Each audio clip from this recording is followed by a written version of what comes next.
তো বন্ধুরা, আজকের বিষয় হলো ভারতীয় রিজার্ভ ব্যাঙ্ক অফ ইন্ডিয়া। 1934 সালে আরবিআই অ্যাক্ট দ্বারা 1935 সালে 1 এপ্রিল আরবিআই গঠিত হয়। হিল্টন ইয়াং 1926 সালের কমিটির সুপারিশ অনুসারে আরবিআই গঠিত হয়।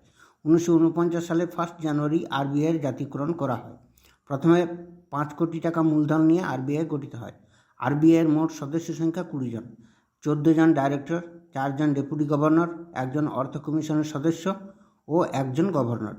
আরবিআইয়ের প্রথম গভর্নর ছিলেন স্যার O.A. স্মিথ 1935 থেকে 1937 সাল। প্রথম ভারতীয় গভর্নর ছিলেন C.D. দেশমুখ 1943 থেকে 1949 সাল। আরবিআইয়ের প্রধান কার্যালয় মুম্বাই অবস্থিত।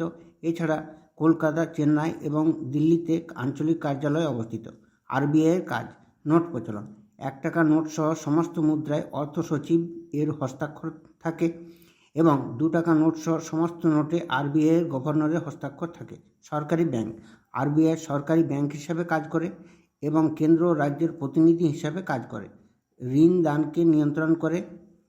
বিদেশি মুদ্রা ও নোট ছাপা: আরবিআই বিদেশি মুদ্রার সংগ্রাহক হিসেবে কাজ করে। আরবিআই বর্তমানে মিনিমাম রিজার্ভ সিস্টেম নীতির উপর ভিত্তি করে টাকা ছাপে।